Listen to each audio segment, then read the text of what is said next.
Mesdames, Messieurs, merci d'avoir pris le rendez-vous du face-à-face. Le régime Talon sera-t-il porté en triomphe? Il faut oser pour aborder cette question. Invité Marcel Zoumenou. Marcel Zoumenou, bonjour. Bonjour, chers amis. Journaliste, analyste politique. Vous êtes assistant du directeur de publication Nouvelle Tribune. Encore 9 mois et le régime du président Talon arrivera au thème du quinquennat en cours.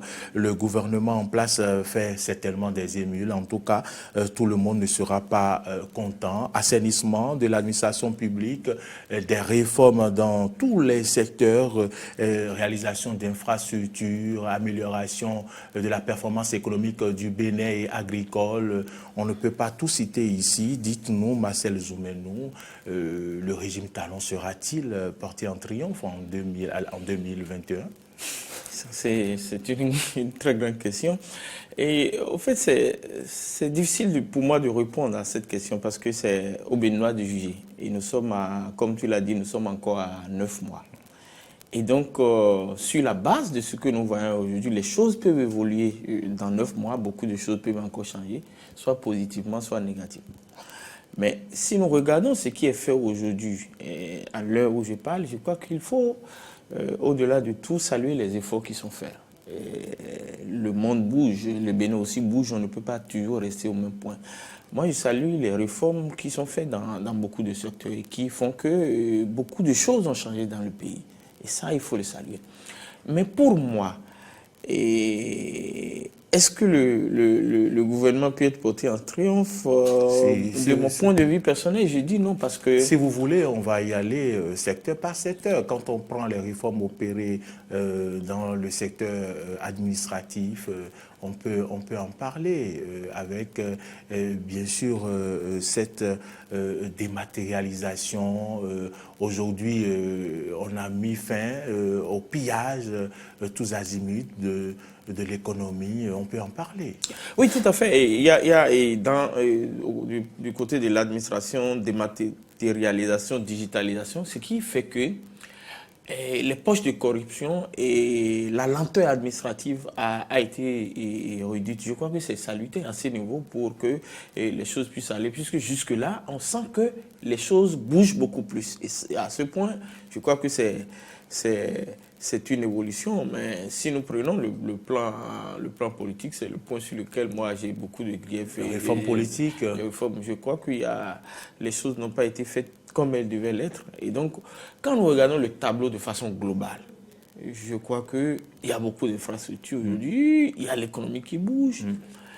Mais moi, je crois que c'est comme un élève qui va à un examen, qui a de très bonnes notes dans 2 ou 3 matières et qui en a de mauvaises dans peut-être 5, 6, 7. Et donc, quand on fait le point, je crois qu'il sera au-dessous de la moyenne globale. Et donc, mais ce n'est pas encore un problème, comme je disais tout à l'heure, que les choses peuvent dans les 9 mois, le gouvernement peut encore améliorer son score, ses notes dans les matières dans lesquelles je pense qu'elle n'a pas encore excellé. Vous parlez des réformes politiques. Est-ce que vous auriez souhaité qu'on observe un blocage total comme les années antérieures où on ne laisse pas la main au président pour travailler l'opposition tout le temps dans les rues, les grèves continuent?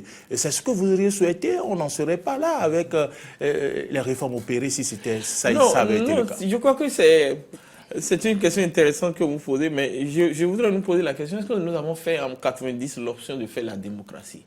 Si nous avons fait en 90 l'option de faire la démocratie, il faut accepter le blocage.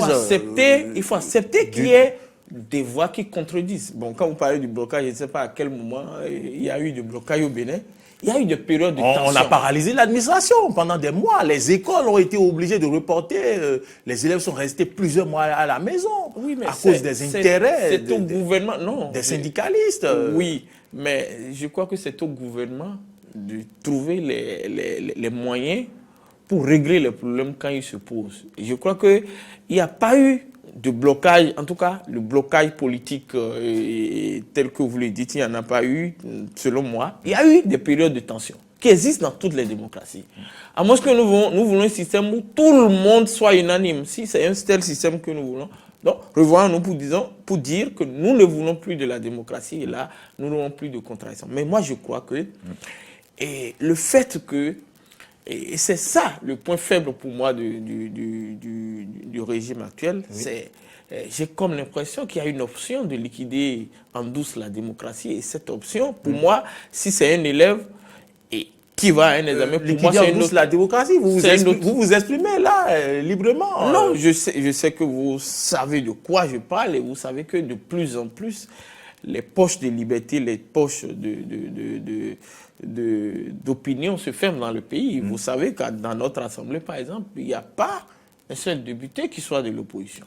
Ça ne donne pas une bonne image de notre pays. Et donc, tout ça a un impact sur les autres réformes qui sont faites. Parce que le premier indice, le premier baromètre d'un pays, c'est l'état de la démocratie. Quand les gens de loin veulent regarder notre pays, les premières questions qu'on pose, quelle est la nature du régime, qu'est-ce qui se passe dans le pays? Est-ce que c'est un régime démocratique? Est-ce que les gens ont la liberté? Donc, je crois qu'à ce niveau, il y a un effort à améliorer pour les 9 mois à venir. Voilà. En matière d'infrastructure. Oui, en matière d'infrastructure, et nous voyons, ça c'est du concret. C'est difficile de dire que rien n'a été fait à ce niveau, parce que tout le monde voit que tout au moins les rues sont asphaltées. Et donc c'est une bonne chose.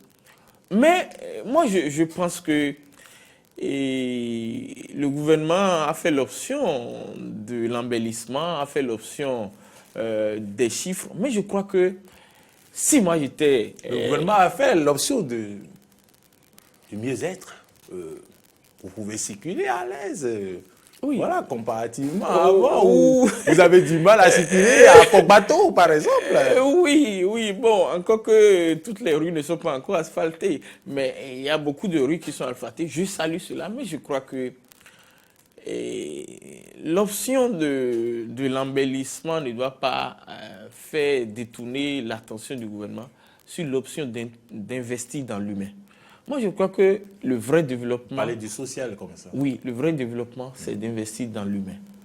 Quand l'humain se porte bien, quand le monsieur ne se lève pas avec des soucis de ce qu'il va manger le lendemain, quand il peut faire des soins, il peut aller se soigner normalement, quand il est bien formé, il contribue mieux au développement. Et je crois qu'il faut qu'on puisse regarder de ce côté, parce que les infrastructures seules ne feront pas le développement. C'est les hommes qui agissent et c'est les agissements des hommes qui apportent le développement. Les infrastructures contribuent à cela.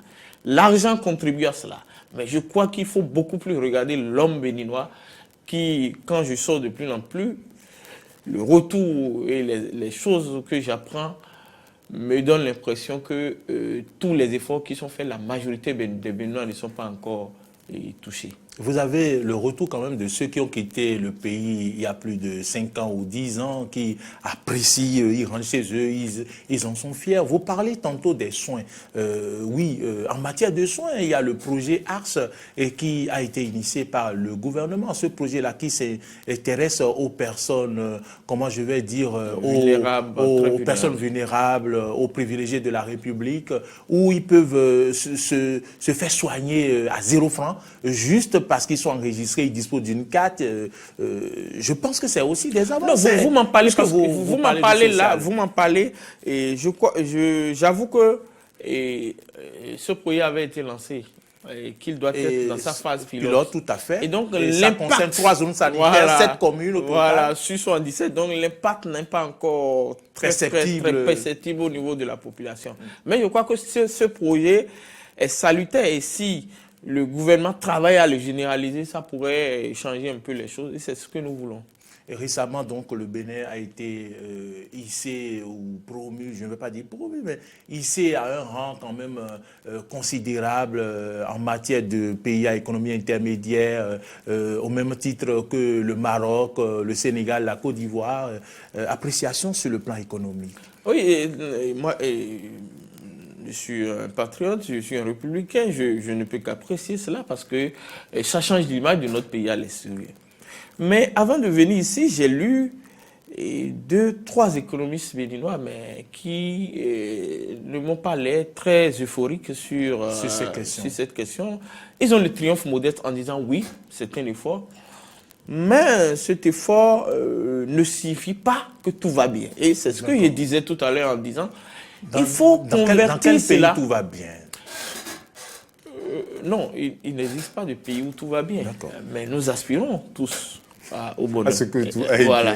Et donc, nous ne pouvons pas regarder les autres pays. Nous devons travailler dans notre pays. Je vous laisse continuer. Nous devons travailler dans notre pays pour que tout aille bien. Et donc, les explications qu'ils en donnent, c'est que c'est à saluer, mais il y a un effort à faire. Parce qu'en réalité, quand on parle du revenu national brut par habitant, il faut maintenant faire un travail pour que ça puisse être, je sais pas, distribué tout à fait pour que tout le monde puisse être concerné, puisse vivre cela dans sa vie. Puisse sentir. Voilà, puisse sentir cela dans sa vie. La ménagère puisse sentir véritablement ses retombées. Voilà, voilà. Et donc, il y a une richesse qui est en train d'être accumulée, d'être réalisée, mais il faut qu'elle richesse soit distribuée. Et donc, c'est à ce niveau que le gouvernement doit voir comment le faire. Moi, je voudrais voir peut-être beaucoup plus des projets de jeunes qui sont financés, des microcrédits, et toutes ces mesures et actions sociales qui manquent aujourd'hui pour qu'on puisse réellement sentir cette richesse. Il y avait peut-être trop de chantiers, on dit qu'il embrasse trop mal les trains, mais il y avait beaucoup de chantiers. Le gouvernement, avec son projet titanesque du programme d'action du gouvernement PAG, vous savez qu'en même temps, le gouvernement ne peut pas tout faire. Mais, tout à fait. Je pense qu'aujourd'hui, sur le domaine agricole, il y a eu également des avancées. Oui, on est, je crois, premier producteur du coton. C'est salutaire, mais je pense... Hein, toujours votre main revient... oui, parce que tout ce que moi j'ai dit, je dois nuancer. Je ne suis pas un homme politique, je ne fais que mes analyses en fonction de ce que j'entends. Vous êtes analyste politique et vous êtes là. Voilà. Et donc je dis... les cultures de rente, c'est bien le coton, le soja, je crois, et la cajou. Oui, l'ananas, mais je crois qu'il faut travailler beaucoup plus à développer les cultures vivrières pour qu'on puisse atteindre l'autosuffisance alimentaire. Moi, je suis à Porto-Novo et je sais qu'il y a beaucoup qui continuent d'importer des vivres du côté du Nigeria et d'autres qui importent des vivres du côté du Togo. Je crois que si on investit un peu plus dans les cultures vivrières, nous, on devait être dans la poursuite d'envoyer des vivres au Nigeria. C'est quand même 200 millions d'habitants. Et donc, c'est ce que nous voulons. Sinon, le coton, ça nous apporte un plus. Ça fait avancer notre PIB de 1%, je crois, chaque fois. Donc, je crois que c'est des choses... Il faut maintenir le cap, mais faire des efforts dans d'autres secteurs. Marcel Roumenou, nous allons conclure. Dites-nous maintenant, en conclusion, vu tout ce que nous venons de parcourir rapidement, quel est votre mot de la fin? Et d'abord, sur la question du départ, je dis, c'est aux Béninois de juger, de savoir si le chef d'État peut être porté en triomphe. Mais pour moi, je crois que les résultats sont un peu en deçà de ce que moi, personnellement, j'aimerais espérer. C'est vrai, je salue tous les efforts qui sont faits dans le domaine de l'économie, dans le domaine de l'administration et des infrastructures. Et là aussi, tous les Béninois voient qu'il y a un changement. Mais je dis, le vrai développement doit être centré sur l'homme, sur l'humain. Et là, j'invite peut-être le gouvernement à être beaucoup plus regardant de ça, ce point. Parce que si on a les infrastructures et si on a tout ce que nous voulons, il faut des hommes pour travailler, il faut des hommes pour réfléchir, pour que le pays puisse se développer. C'est ce que je peux dire pour conclure. Vous l'avez dit, il n'y a que de richesse que d'hommes. Tout à fait. Comme l'a dit l'autre. Comme l'a dit l'autre, voilà.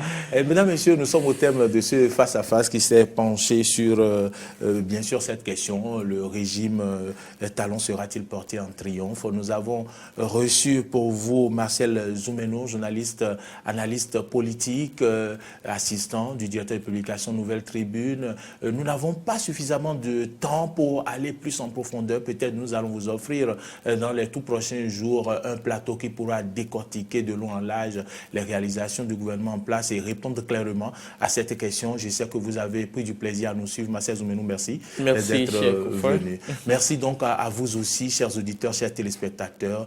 Merci de nous avoir suivis.